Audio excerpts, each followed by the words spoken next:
ನಮಸ್ತೆ ಫ್ರೆಂಡ್ಸ್, ಅಕ್ಷಯ ಪಾತ್ರ ಅಡುಗೆ ಮನೆಗೆ ನಿಮಗೆಲ್ಲರಿಗೂ ಪ್ರೀತಿಯ ಸ್ವಾಗತ. ಇವತ್ತಿನ ರೆಸಿಪಿ ಶಾವಿಗೆ ಉಪ್ಪಿಟ್ಟು. ಸಿಂಪಲ್ ಆಗಿ ಮಾಡುವಂಥ, ಯಾರು ಬೇಕಾದರೂ ಬ್ಯಾಚುಲರ್ಸ್ ಎಲ್ಲ ಸುಲಭವಾಗಿ ಮಾಡುವಂಥ ವಿಧಾನ. ರೆಡಿಮೇಡ್ ಶಾವಿಗೆ ತಂದು ಮಾಡುವಂಥ ಸಿಂಪಲ್ ಶಾವಿಗೆ ಉಪ್ಪಿಟ್ಟನ್ನು ಮಾಡಿ ತೋರಿಸ್ತಾ ಇದ್ದೀನಿ. ವಿಡಿಯೋ ನೋಡುವ ಮೊದಲು ನಿಮ್ಮಲ್ಲೊಂದು ರಿಕ್ವೆಸ್ಟ್, ಈ ವಿಡಿಯೋ ನಿಮಗೆ ಇಷ್ಟ ಆಗಿದ್ದಲ್ಲಿ ಒಂದು ಲೈಕ್ ಒತ್ತಿ, ನಿಮ್ಮ ಮಿತ್ರರಿಗೆ ಇದನ್ನು ಹಂಚಿಕೊಳ್ಳಿ. ಮತ್ತು ಹೊಸಬರು ನಮ್ಮ ವಿಡಿಯೋ ನೋಡ್ತಾ ಇರೋರಾದ್ರೆ ದಯವಿಟ್ಟು ಅಕ್ಷಯ ಪಾತ್ರ ಅಡುಗೆ ಮನೆ ಚಾನಲನ್ನು ಸಬ್ಸ್ಕ್ರೈಬ್ ಮಾಡ್ಕೊಂಡು ನೋಡಿ.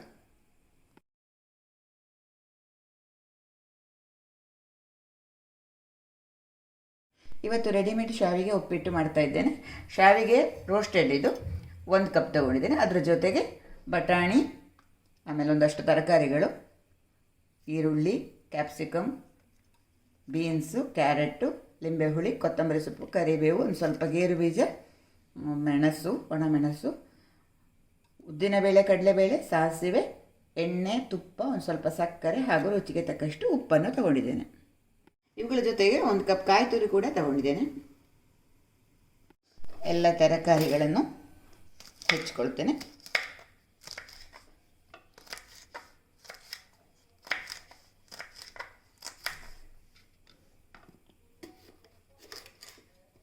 ಸ್ವಲ್ಪ ಸಾಕು ತರಕಾರಿಗಳು.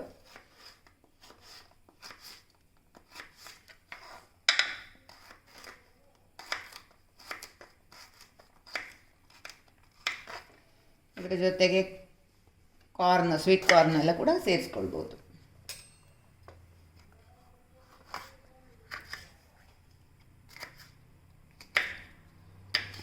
ಶಾವಿಗೆ ಉಪ್ಪಿಟ್ಟು ಮಾಡಲಿಕ್ಕೆ ಒಂದು ದಪ್ಪ ತಳದ ಪಾತ್ರೆ ತಗೊಳ್ತಾ ಇದ್ದೇನೆ. ಚೆನ್ನಾಗಿ ಬಿಸಿಯಾದ ಬಾಣಲೆಗೆ ಎಣ್ಣೆ, ಸಾಸಿವೆ, ಕಡಲೆಬೇಳೆ, ಉದ್ದಿನಬೇಳೆ, ಮೆಣಸು,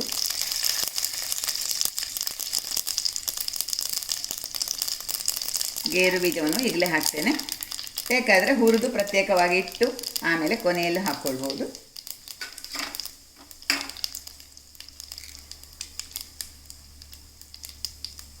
ಈಗ ಕರಿಬೇವು ಮತ್ತು ಉಳಿದ ಎಲ್ಲ ತರಕಾರಿಗಳನ್ನು ಕೂಡ ಸೇರಿಸ್ತೇನೆ.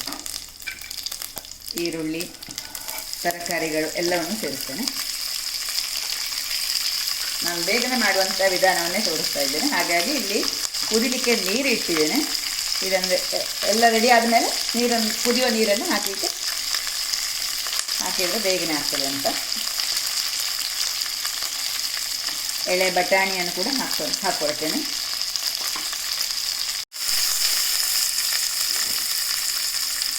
ಹಸಿಮೆಣಸನ್ನು ಹಾಕ್ಕೊಂಡಿದ್ದೇನೆ. ಎಳೆ ಬಟಾಣಿಯನ್ನು ಹಾಕ್ತಾ ಇದ್ದೇನೆ.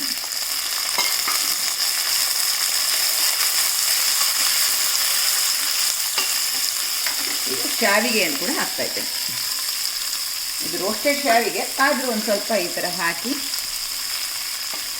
ಒಂದು ನಿಮಿಷ ಎಣ್ಣೆ ಎಲ್ಲ ಹಚ್ಚಿಕೊಳ್ಳಲಿಕ್ಕೆ ಬೇಕಾಗಿ ಹೀಗೆ ಮಾಡ್ತಾ ಇದ್ದೇನೆ.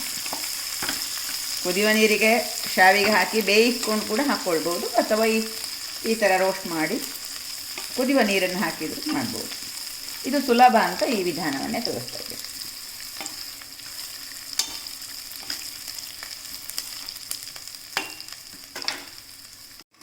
ಈಗ ಕುದೀತಾ ಇರುವ ನೀರನ್ನು ಹಾಕ್ತಾ ಇದ್ದೇನೆ.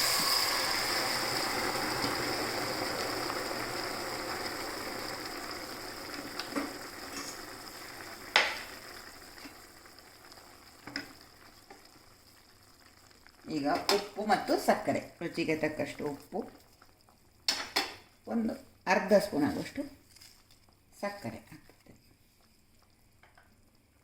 ಹಾಕಿ ಮುಚ್ಚಿಟ್ಟು ಬೇಯಿಸ್ತೇನೆ.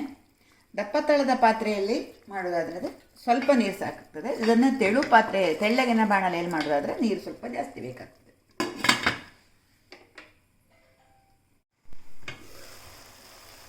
ಬೇಗನೆ ಬೆಂದು ಬಿಡ್ತದೆ ಇದು.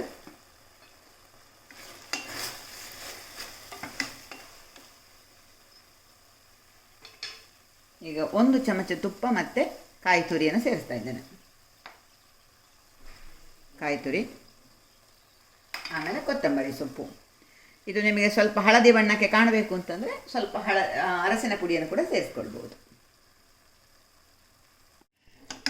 5 ನಿಮಿಷದಲ್ಲಿ ನಮ್ಮ ಶಾವಿಗೆ ಉಪ್ಪಿಟ್ಟು ರೆಡಿ. ಕೊನೆಯದಾಗಿ ಲಿಂಬೆ ರಸವನ್ನು ಕೂಡ ಹಾಕ್ಕೊಳ್ತೇನೆ ಹುಳಿಗೆ. ಸ್ವಲ್ಪ ಲಿಂಬೆ ರಸ, ಟೊಮೆಟೊ ಬೇಕಾದರೂ ಹಾಕ್ಕೊಳ್ಬೋದು. ಇಲ್ಲಿ ನಾನು ಲಿಂಬೆ ರಸವನ್ನು ಹಾಕ್ತಾಯಿದ್ದೇನೆ.